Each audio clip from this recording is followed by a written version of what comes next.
Ladies and gentlemen, good day and welcome to Cyient DLM Limited Q2FY26 Earnings Conference Call.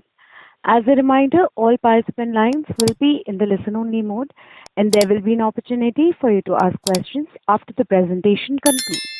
Should you need assistance during the conference call, please signal an operator by pressing star then zero on your touchtone phone. Please note that this conference is being recorded. I now hand the conference over to Mr. Krishna Bodanapu, Non-Executive Chairman, Cyient DLM Limited. Thank you, and over to you, sir. Thank you very much, and good evening, ladies and gentlemen. With me on the call are Mr. Rajendra Velagapudi, our Managing Director and CEO, and Mr. Srinivas Kulkarni, our CFO. Together, we welcome you to our Q2 FY26 earnings call. Before we begin, I would like to remind you that certain statements made during this call may be forward-looking in nature and subject to risks and uncertainties. A detailed disclaimer is available in our investor update posted on our website. We're pleased to share that our Q2 results demonstrate sustained positive momentum across all key performance indicators, including order intake, revenue, margin, and cash flow. This progress builds on the solid foundation established in the previous quarter and strengthens our confidence in the path ahead. Our order book growth is now firmly on track, supported by a robust book-to-bill ratio, sustained for 2 consecutive quarters, and with an outlook to sustain further into the rest of the year. Our strategic focus on the India market has strengthened relationships with existing global clients. Our strategic focus on the India market and strengthened relationships with existing global clients has translated into significant wins. We're seeing strong momentum in build-to-spec orders and have secured prestigious awards from global OEMs. These design-led engagements are currently in development and are expected to ramp up to mass production in the coming years, reinforcing our growth strategy and further deepening our customer partnerships. The revenue potential for B2S projects is long, and it is critical because it provides the stability over an extended period of time. So it is great to see our order book building up in this regard of B2S projects. We're also encouraged by the progress in emerging industry segments, especially automotive. We have successfully onboarded a new client, and several more accounts are in advanced negotiation stages. Increasingly, clients are engaging us in early-stage product development, which enhances our value proposition and deepens long-term relationships. By engaging in the early cycle, we are able to have a much better control on the supply chain decisions, which eventually leads to better margins and a more sustained business.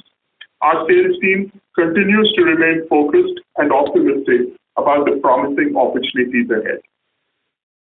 Despite some of the challenges posed by global geopolitical developments, we are actively managing these headwinds to minimize impact on operations. I think it is important to note that Israel is a key market for us, and the geopolitical situation there has had a significant impact both in the quantum of revenue and predictability of revenue. Where credit is due, and thanks to President Trump, we now can expect stability to return to the region, which will also greatly support stability in our business, given the importance of Israel as a market to us. So we're pleased on what is happening in Israel and with some of the stability that is returning in the region.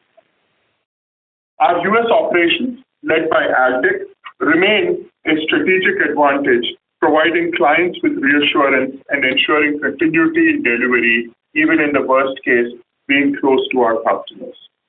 This quarter, our revenue mix is significantly stronger, supported by a substantial backlog of high-margin orders, which enhances our confidence in sustaining and growing beyond double-digit margins. I am pleased, and you will see in the financials that we have reported double-digit EBITDA margins, and we continue to see significant traction in those margins. With solid order intake and clear margin visibility, we are confident about maintaining this positive momentum going ahead.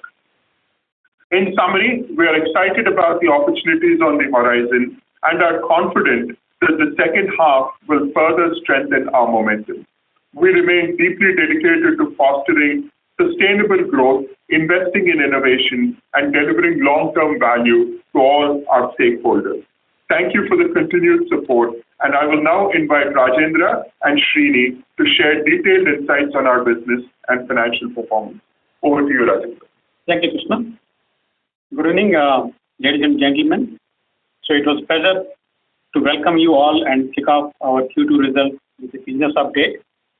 As Krishna highlighted, Q2 has been an exciting quarter from both business and financial perspectives. We have made significant progress across emerging sectors, particularly in automotive and build-to-spec areas. I am pleased to announce a new logo to a BTS order from a Japanese electric vertical takeoff and landing urban air mobility company focused on the future of mobility. So this program is currently in the development phase and is expected to enter mass production in the coming year, reinforcing our global footprint. We also secured a strategic win from a key automotive client specializing in EV charging solutions. This India-based company, backed by a global giant, represents a high potential account with a short sales cycle. We are optimistic about this relationship evolving into a multi-million-dollar opportunity in the near future. In addition, we are in the advanced discussions with several promising companies, and we expect some of these to convert into key accounts over the next 1 or 2 quarters. I think we also strengthened our portfolio of the B2S, and we have made some investments in those areas, and we have seen the order intake from 2 of the customers in B2S in this quarter. All these wins contributed to a robust order intake for the quarter. We reported order intake of nearly 500 crores with a book-to-bill ratio of 1.6. So this exceeds the expectation we set in our last call of maintaining a B2B ratio of above 1 and is a testament to the consistency and effectiveness of our sales efforts.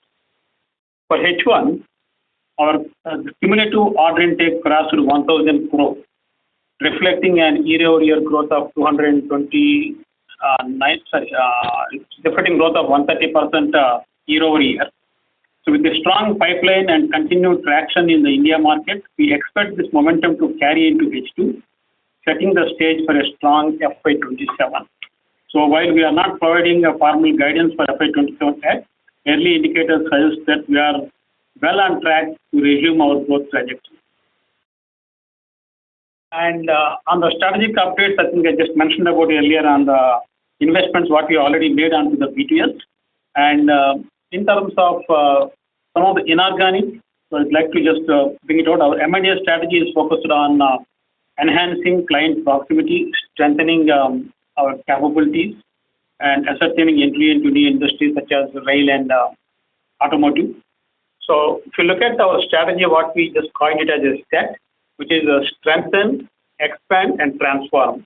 So strengthen here, our focus is to mine our existing customers and build the strategic client relationships and focus on the domestic market, which we have seen where we are just seeing some of the opportunities where we already won a opportunity in the electric charging stations, and some of the orders are in the pipeline, which we'll be expecting in Q3.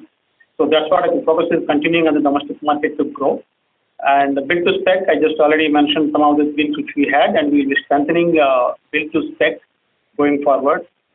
And in the expand area, I think we are going to focus mainly on the non-A&D sector, continuing what we are doing on the A&D, but use on the expansion in the non-A&D is where more focus, predominantly on industrial, medical, and the automotive, in particular the electric vehicle infrastructure.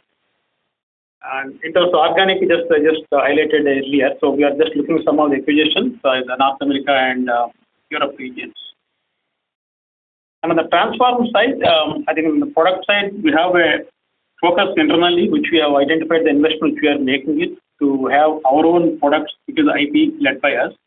And we continue working on those things in expand. So that's what we are looking at to transform into IP product-led organization.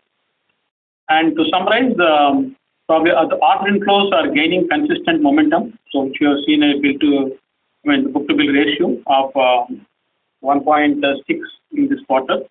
And we also expect for the year, as of now, what we see is the book-to-bill ratio may go to 1.4 to 1.5 for the year.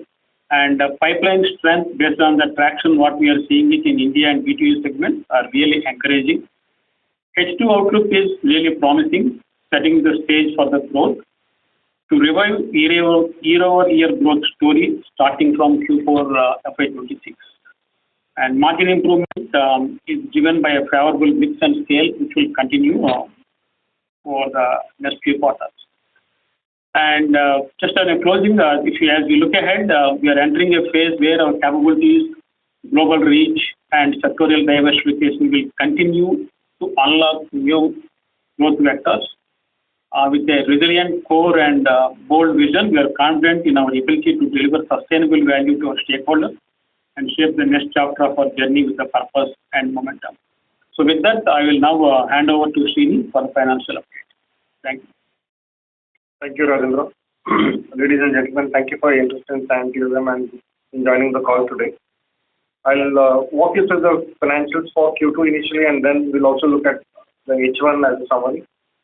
We did a revenue of 310.6 crores, which signifies a degrowth of 20% year-on-year. Our order backlog, as Rajendra indicated, we had an order intake of close to 500 crores in Q2, which means we have added another 159.3 crores to the order book, right? So further increasing the order book to 2,291 crores. EBITDA is 312 million or 31.2 crores. Despite the year-on-year degrowth in revenue, we've been able to keep the EBITDA almost flat. The reason being the expansion in margins. So it's a more than 100 basis points increase sequentially and 192 basis points increase in margins year-on-year. Now this margin growth is despite the loss of volume. So that means this, even though we had under absorption because of the volume loss, we've been able to get to a double-digit EBITDA margin because of the quality of revenue. And what I want to assure you here is the order backlog that we see has a similar quality of revenue. So that as we grow the business, we will see this further expanding. We reported a profit of 32.1 crore or 321 million rupees. This is 108% growth year-on-year. However, I want to call out an event which is not normal, and therefore we are reporting the normalized PAT as well here.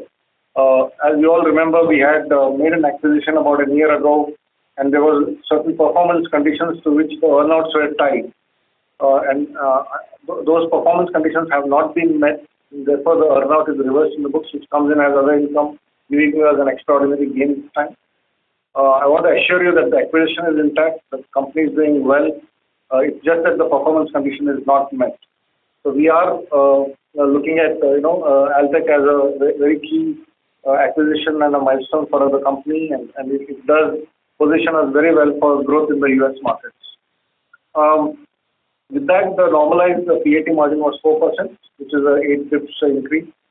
But the reported profit margin was quite high because of the one-time item at 10.3%.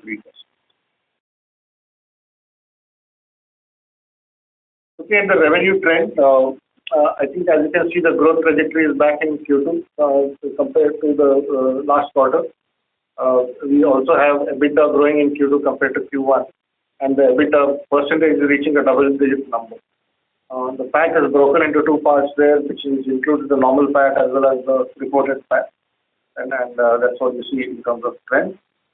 And looking at other metrics which are critical for our business, our order book is now showing a continuous. This is the third quarter where we are seeing a continuous increase in the order book. As Rajendra highlighted, we have had more than 1,000 crores worth of order intake in the first half of the year, and taking into account the revenue that is reported, the net increase in order book is significantly positive. We've also made some improvements in the DIO in the second quarter. You will see this seasonality. The Q1 numbers are usually low, and therefore all the metrics around the net working capital show an elevated number. But we see improvement as we go through the year. So we see that the net working capital has actually dropped to 139 days from 165 days. This also means that we have generated positive cash. This is the fourth quarter in a row where we have had positive FCFs. Now the reported FCF is 27 crores, but that's also because there is a land acquisition in Mysore for building our own factory, which has resulted in that reported number being a little lower than what the operational free cash flow is, which is 46 crores. We see improvements in DSO. We see improvements in the customer advances as well, and all this has positively contributed to the net working capital for the current quarter. Some of the mix that we have been seeing in the past, we see the industry mix on the left side, where aerospace is about 37%, defense is 8%, industrial is 30%, and medical is 16%. If you remember this from a year ago, this was very different. We were very heavy on aerospace and defense. It was close to 70% of our business. But with the acquisition of Altech and the growth we are seeing in industrial and medtech segments in the rest of the business, this is a much healthier portfolio and a mix that we are comfortable with as we go along. We are also focused on expanding this industry mix into other areas, which without compromising the whole the characteristics of a low volume, high mix business. From a product category standpoint, we see higher mix of box builds coming into our business, and the box build year-on-year growth stands at around 34%. And then because of that, the PCBA mix has declined. This also argues well for the business because box build tends to be more sticky in nature. It's also slightly higher margin than the traditional PCBA. And the geography mix is there. I think India continues to grow for us. With the large order coming down, I think we had a significant India business ramp down. But as we grow the rest of the India business, we'll see a higher mix going forward. Currently, we are tracking to about 85% rest of the world and 14% India. This is a slightly detailed view of the financials. I will not go through all the details here. The important thing here is from a reporting perspective, I also want to highlight the effective tax rate appears to be low because the other income that came because of those extraordinary gains are not in the nature of a normal profit. It's a capital, more on account of capital gain and therefore excluded from the purposes of taxation. And if you remove that, then our ETR stands at 25.8%, which is in line with the earlier quarter. Other than that, I would only say the employee cost and other expenses have increased YOY due to the inclusion of US operations, which generally the employee cost there tends to be higher than the resources in India.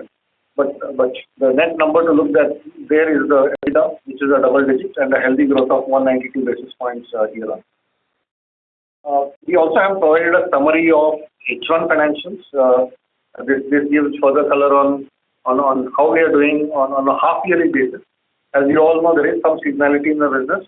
Typically, our businesses tend to be between 40 to 45% in H1 and 55 to 60% in H2. We expect a similar trend in the current year, and therefore it makes sense to measure first half of last year with the first half of the current year. When you look at that, I think even from that yardstick, the EBITDA margin has increased by a healthy 157 basis points. And even the normalized PAT is lower because of the volume drop. We are recovering from that loss of business steadily, as you can see the sequential growth coming into the business. And by the end of this year, we would have completely overcome from that loss of business, resulting in a year-on-year growth. Last chart is on the IPO fund utilization. I think we are almost in the third anniversary after the IPO and have used up most of the funds that were raised. And then the only one that needs to be sort of spent a little more is on the capital expenditure. We will keep updating you in the coming days on how that is sort of that is getting played out. But we are healthily placed at 93% utilization of the cash that was raised during the IPO. We also have healthy cash balance. Despite the IPO money getting exhausted, we are comfortably placed today to fund any growth that might come in the company. So with that, we'll open the floor for Q&A. So back to you. Thank you very much, sir. We will now begin with the question and answer session. Anyone who wishes to ask questions may press star and one on their touchtone phone. If you wish to withdraw yourself from the question queue, you may press star and two. Participants are requested to use only handsets while asking a question. Ladies and gentlemen, we will wait for a moment while the question queue assembles.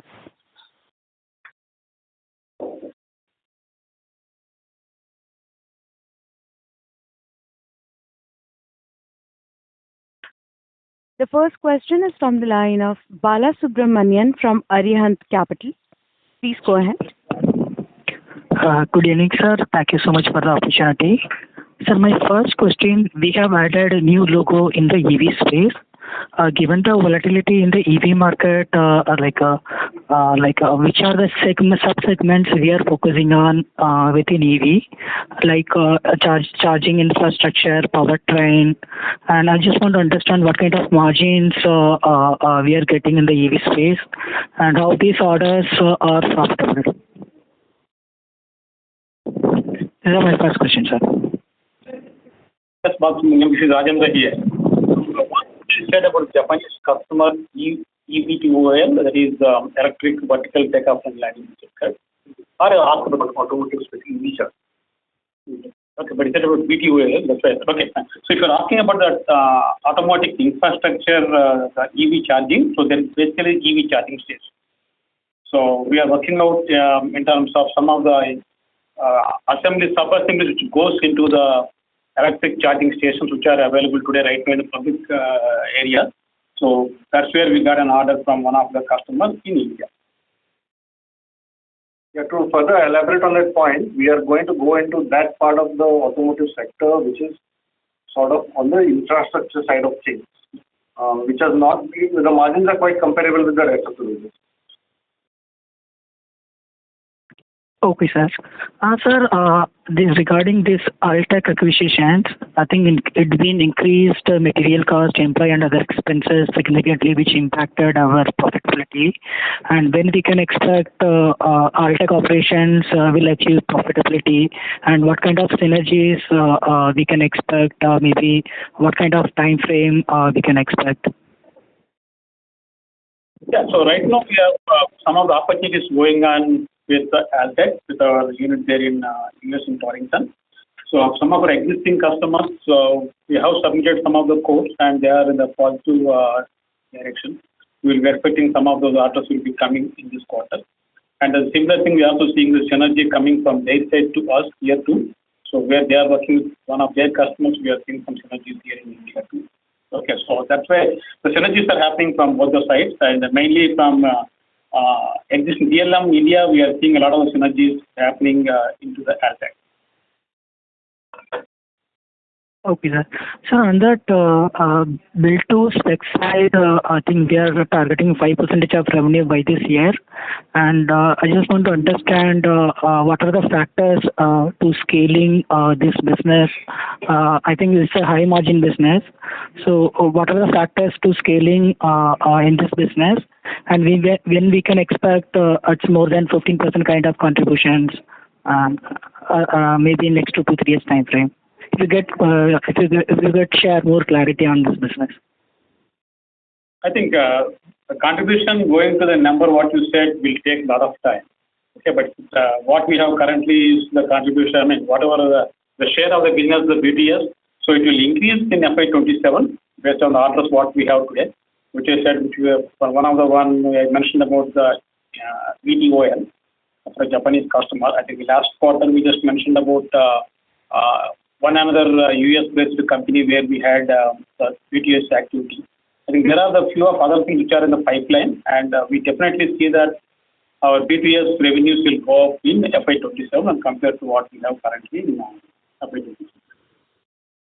Okay, sir. So my last question on the defense and aerospace side, defense has grown significantly while aerospace has grown significantly while defense has impacted based after large one order completions. And I just want to understand, is there any broader delays in defense procurement cycles, and what is the visibility on new defense program awards?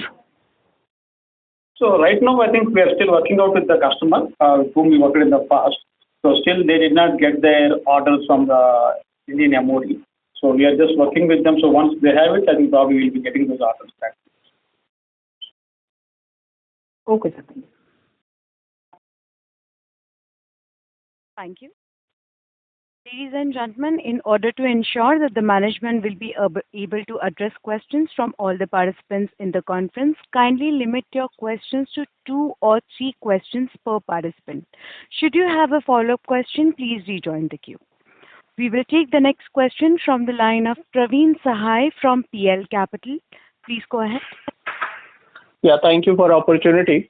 My first question is related to the margin. On the sequential basis, there is an improvement in the margin, while the contribution from the aerospace or medtech, which I believe is a higher margin business, contribution has declined QOQ. So is that the industrial business which you are doing have a higher margin as compared to the other segments? No, I think most of our businesses are quite homogeneous. I think the margin profiles across the industries that we have are quite comparable. So it's the overall mix that has changed, right? In the order book that we have today, where there was up to last year there was one large customer with a large order with low margins, and that has gone away. The mix of the business is favorable now in terms of the margin. Okay. Second question is related to the standalone business, which is 40% down, and that is only because of the one large defense order, or is there something else too also? That's completely because of that one particular order only. There's no other event leading to that. Okay. I think the last question. Yeah. Got it, sir. Yeah. One order out. The growth in the rest of the business has been 50% or so. It's been very significant. 15%. Mm-hmm. Last questions are related to the order book, because last quarter you highlighted around 515 odd crore of order intake, and out of that 50% was executable, in the FY26. So is that the part you started executing the last quarter, Q1 order intake? Yeah, the Q1 order intake will be executed over this Q2, Q3, Q4. That's what we said, around 50% of that order of the $60 million will be executed between Q2 to Q4.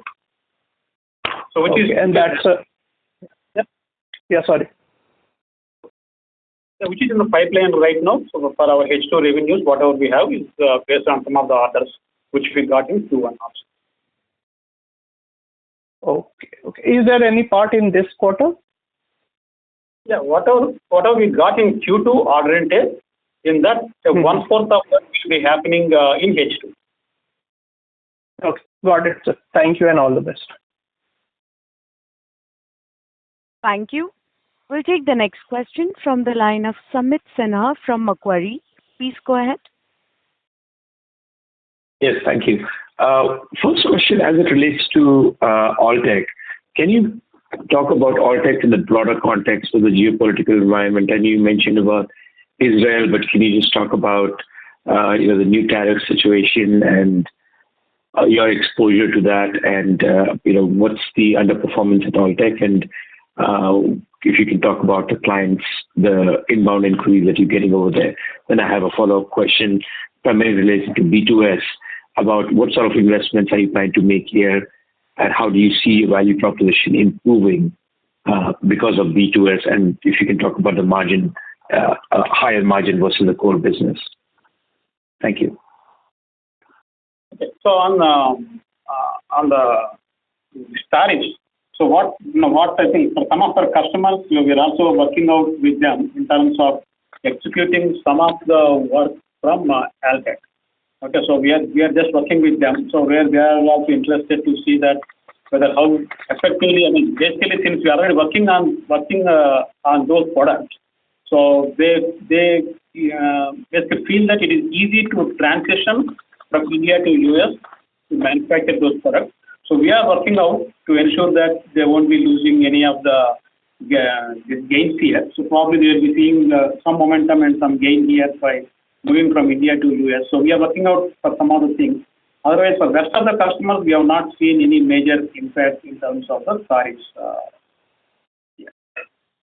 And on our second question, which you asked about the B2S investment, the investments which you said we are making right now, the investments we are doing it for the last, I think, 4 or 5 years we are investing on this, and we are seeing some of those things right now, which we are already manufacturing. The revenues are coming right now for us. So that's what we are seeing, those 5% of the revenues in this year. So you will be seeing some of the things, the revenues going up. So our investments will continue. I think we are also doing our own IP, product-led IP. So there also we are putting the investment and we are developing the design and products on our own. So then going back to the customers and working with them to win some of the things. So we have anchor customers available in those IP-led products, so which we are working right now. Got it. Thank you. Thank you.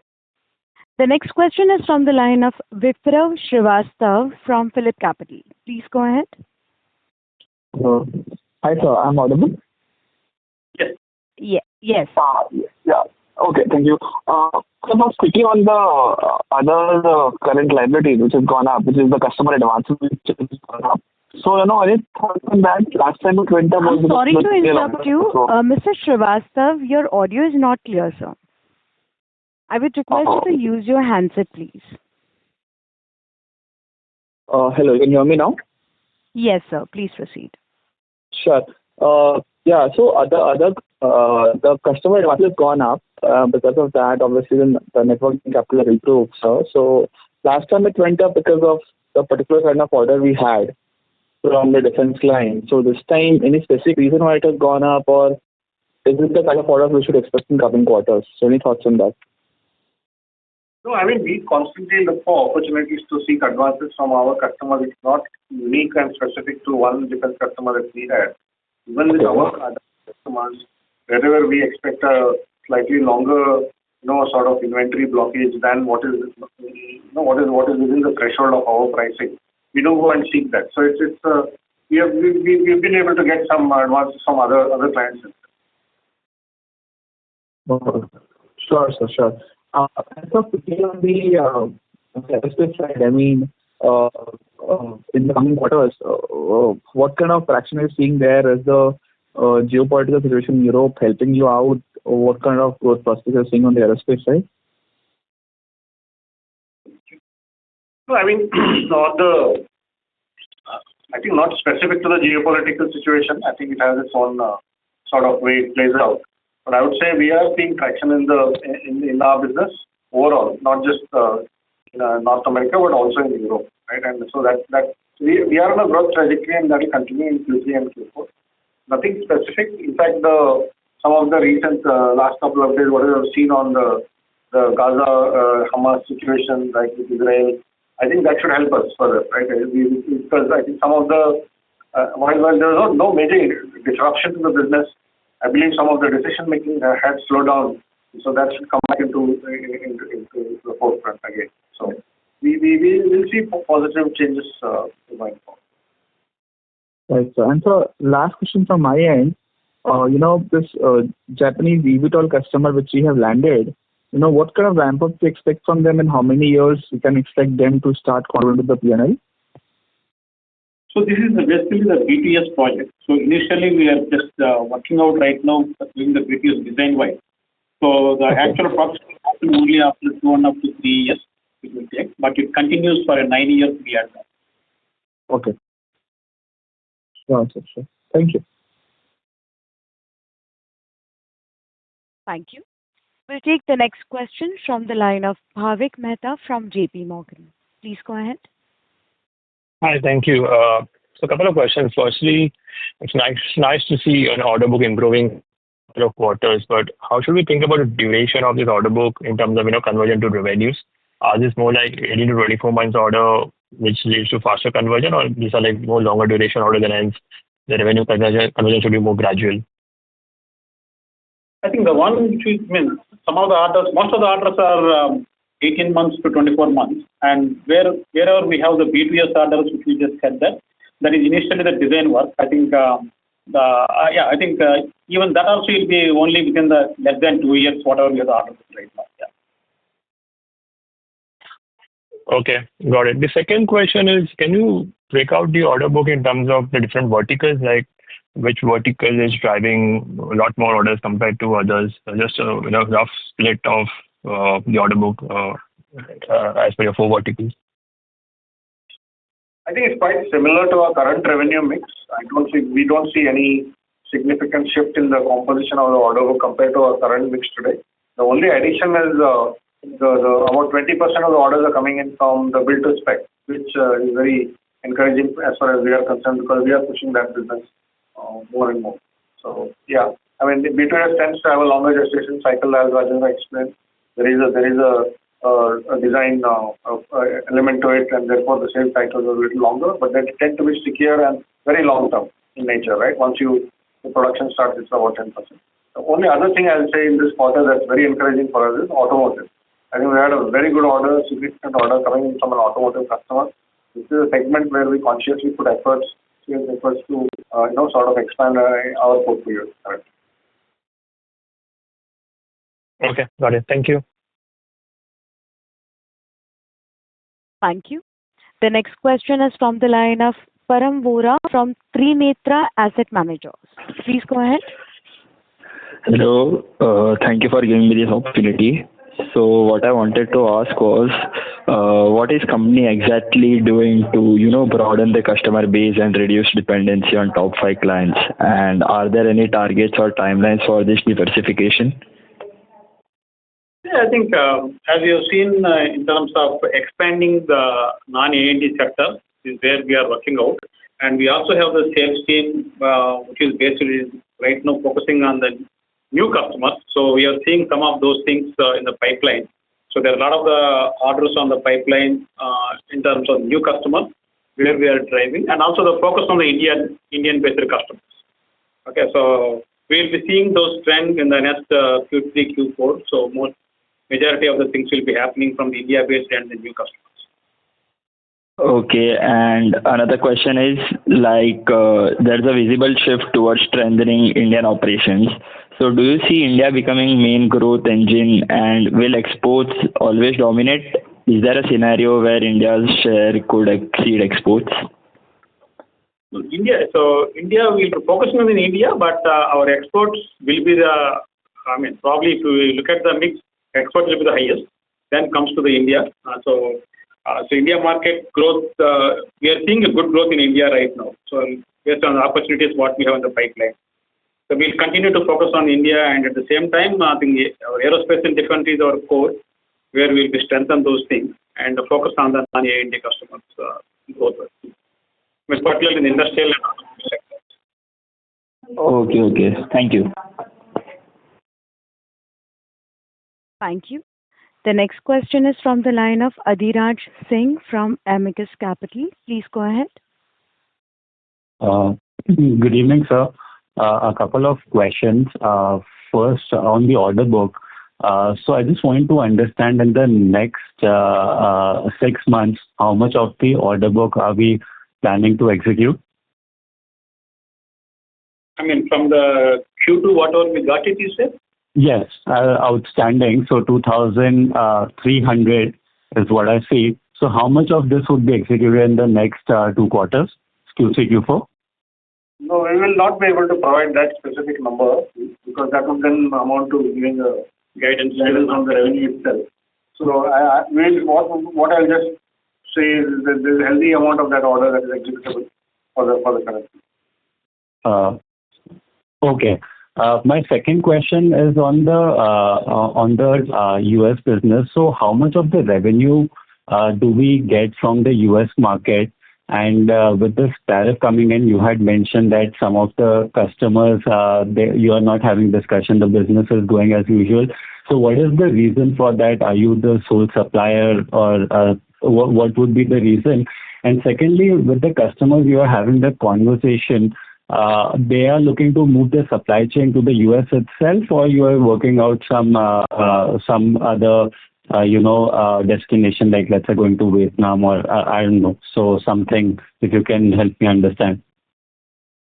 Our US business is roughly, I think for this year we expect 40% of our business to come from the US, right? And look, I think there are many conversations going on with customers to see how we can offset the impact of the tariffs. There is no one solution. It works differently for different customers. Some customers want us to change the ship to location to where their customers are, so that the product is prepared there. Some others are just paying the tariff right now from their pocket, and they're waiting for some change to happen in the regulations. Few others are trying to see if we can route the products differently and through different geographies. So, I mean, there is no one solution. Frankly, it's a very customer specific, and it depends on the usage of the part as well. So we are open. We are discussing with all of the customers. Obviously, we will not be able to pay the tariff ourselves given the low margins in this business. It has to be a solution that we work out with the customer to support. Sure, understood. Thank you. Thank you.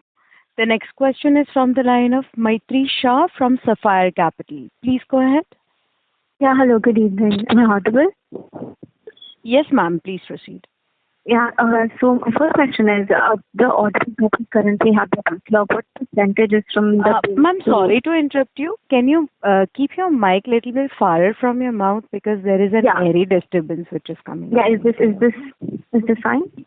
Yes, ma'am, please continue.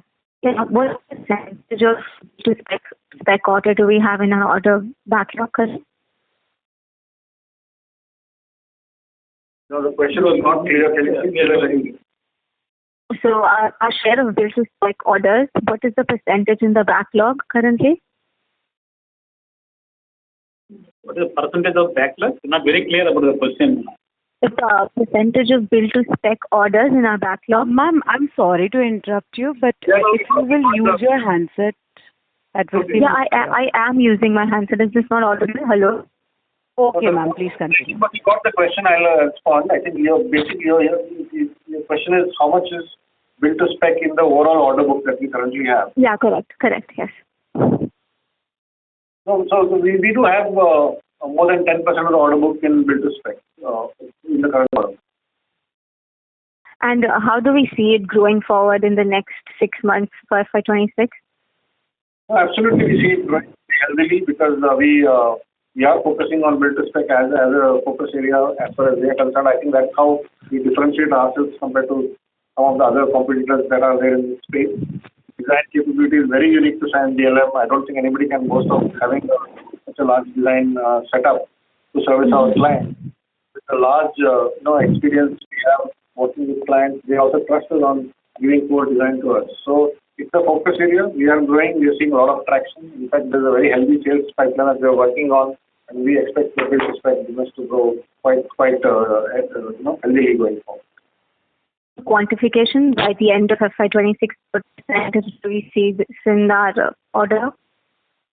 I mean, it will be hard to quantify, because I think it all depends on the win rates and the customer cycles, etc. All I can tell you is that it's on a growth trajectory, and we'll continue to see growth in that.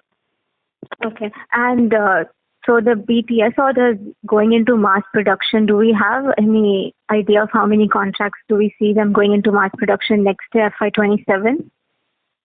No, almost all of them will go into mass production, but not in FY27. We have long design cycles. I think the first manufacturing order we might see is from 28 onwards. But some are already happening now, small things. Small ones are happening currently, and they will continue in 27 as well. But a lot of the bulk of the manufacturing orders will come in little later. Yeah, and now that we're expecting a growth quarter on quarter happening in the revenues, do we see a 4Q YOY growth for this year? Or will that happen in the first quarter of FY27? Yes, we are absolutely working towards that, and we expect the growth coming in the fourth quarter of this year. Fourth quarter or first quarter? Fourth quarter of the current financial year. Okay. Okay, you do see a food. And this will be more heavily, less from the defense side and more from the industrial side of the business. Is that correct? Yes, that's correct. Yes. We do see the QOQ margin improvement as well happening. Yes. Okay. Thank you so much. Thank you. Ladies and gentlemen, we will take that as the last question for today. I would now like to hand the conference over to Mr. Krishna Bodanapu for closing comments. Thank you, and over to you, sir. Thank you very much, and I just want to thank the leadership team and acknowledge what we've achieved this quarter. We've refreshed the BEL revenue, at least the order book is completely refreshed with a much better margin revenue. Which gives us confidence that we will maintain the double-digit EBITDA margins at least or into the foreseeable future and really grow the double digits because this time we barely scratched 10. But we strongly believe that will grow. The team has made sure that the backlog is built in such a way that we will grow some very good business, both good margin build-to-print business, but also what you heard about, which is the B2S business. Some of the contracts that we're talking about run into 20 years, which gives us the stability to then aggressively grow the rest of the business. So B2S is important for multiple reasons, one of which is, of course, the control we have over the supply chain, the stability of the business, and the longevity of the business. And I can assure you that after a tepid, of course, Q1, we've seen some good growth in Q2, and this growth will only accelerate continuing to the rest of the year. So I just think it's appropriate to pass on what the board said and compliment the management team on where we stand. But I want to assure you that a lot better times are coming, and we are saying this based on our order book and where we see the business. So thank you very much for your support, and we will again speak next time after the results. Thank you. Thank you, members of the management. Ladies and gentlemen, on behalf of Cyient DLM Limited, that concludes this conference. We thank you for joining us, and you may now disconnect your lines. Thank you.